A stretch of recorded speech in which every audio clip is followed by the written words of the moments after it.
ഇന്ന് തന്നെ ഡൗൺലോഡ് ചെയ്യൂ. കാണൂ നിങ്ങളുടെ ഫേവറേറ്റ് ഷോസ്. എന്തായാലും നീ ആള് കൊള്ളാടി. ദേവൻ ആശുപത്രിയിൽ നിന്ന് പോന്നു, ഇവിടെ കൊണ്ടുവന്നു. ഒന്നും അവൾക്കറിയണ്ട. കിട്ടിയ തക്കം നോക്കി അവള് കറങ്ങാൻ പോയിരിക്കുന്നു. ആ മതി മതി മതി. നിന്റെ കയ്യിലിരിപ്പൊക്കെ എനിക്ക് നന്നായിട്ട് അറിയാം.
എവിടെയെങ്കിലും സ്ഥാപിച്ച് തിരികെത്തിക്കണം.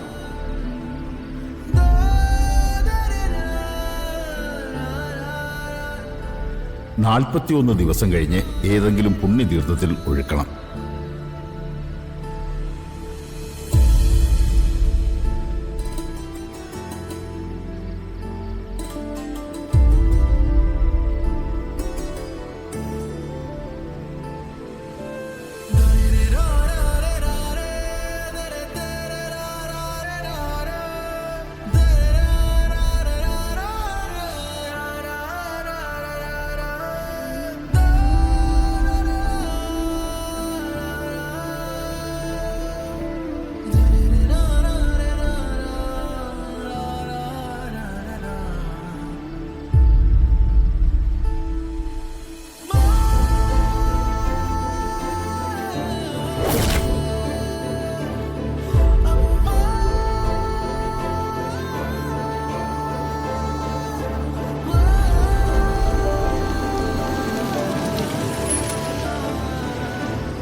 അച്ഛൻ്റെ മുമ്പിലെത്തുമ്പോൾ സൂക്ഷിക്കണം.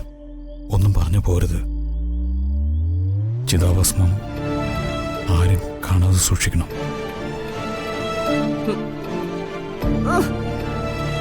ഇവിടെ എത്തിയിട്ടും കഴിഞ്ഞില്ലേ രണ്ടെണ്ണത്തിന്റെ രഹസ്യം പറിച്ചില്.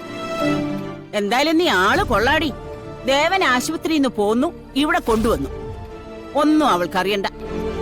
കിട്ടിയ തക്കം നോക്കി അവള് കറങ്ങാൻ പോയിരിക്കുന്നു. മുത്തശ്ശി ആ മതി മതി മതി, നിന്റെ കയ്യിലിരിപ്പൊക്കെ എനിക്ക് നന്നായിട്ട് അറിയാം.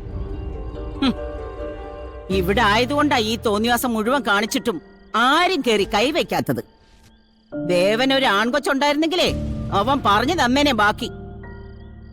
അമ്മേ, ദേ വന്നിരിക്കുന്നു അമ്പലത്തിൽ പോയി എന്ന് പറഞ്ഞ നിന്റെ മോള്. അമ്പലത്തിൽ നിന്ന് ഇറങ്ങിയപ്പോഴേ ഭഗവാനും കൂടെ ഇറങ്ങിയിട്ടുണ്ട്. അമ്മേ, ഓരോന്ന് പറഞ്ഞ് ദേവേട്ടനെ കേൾപ്പിക്കണ്ട. ദേവേട്ടൻ ഉറങ്ങ്. അവന്റെ അസുഖത്തിന്റെ പേരിലുള്ള മുതലെടുപ്പല്ലേ ഇപ്പൊ ഇവിടെ നടക്കുന്നത്.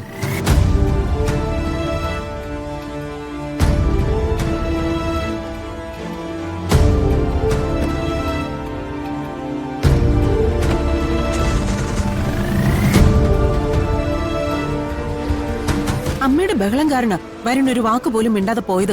അയ്യോ, അതുകൊണ്ട് എനിക്ക് എന്ത് ബുദ്ധിമുട്ടാണെന്നറിയോ? നേരുന്നെറി ഇല്ലാത്തവൻ എന്തിനടി ഇവനോടൊക്കെ മിണ്ടിയിട്ട്? മോളെ, അച്ഛൻ കുറെ നേരം നിന്നെ തിരക്കി. ഇപ്പോഴാ ഉറങ്ങിയത്. നീ അകത്തോട്ട് ചെല്ല്.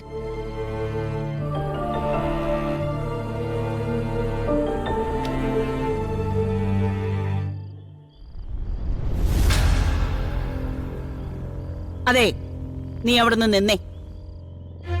ദേവന് സുഖമില്ല എന്നുള്ളത് നേരാ. പക്ഷെ രാധികയും വരുണിനെ ഒന്നിപ്പിക്കാമെന്നുള്ള നിന്റെ ഉദ്ദേശമുണ്ടല്ലോ, അതങ്ങ് മറന്നു കളഞ്ഞേക്ക്. വരുണേ ഇപ്പോഴും പ്രിയങ്കയുടെ ഭർത്താവാ. അത് മറികടന്ന് ആരെങ്കിലും എന്തെങ്കിലും ചെയ്തിട്ടുണ്ടെങ്കിൽ മോനാണ് മരുമോനാണ് എന്നൊന്നും ഞാൻ നോക്കില്ല. ഞാൻ നേരെ പോലീസ് സ്റ്റേഷനിലേക്ക് പോകും. എന്നിട്ട് കേസ് കൊടുത്ത് അകത്തിടും എല്ലാത്തിനെയും.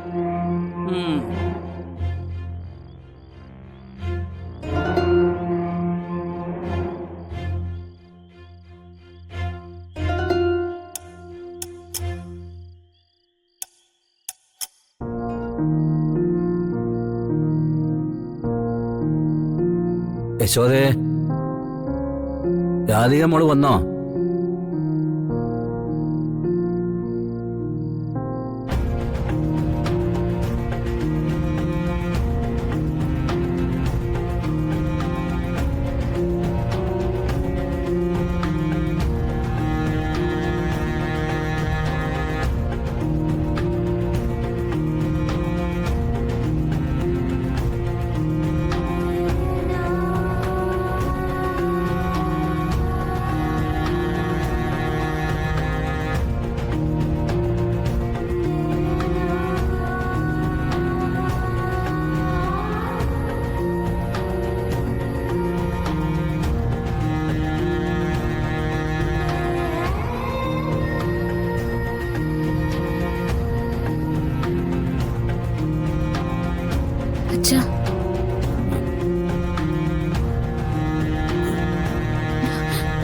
എവിടെയായിരുന്നു എന്റെ കുട്ടി?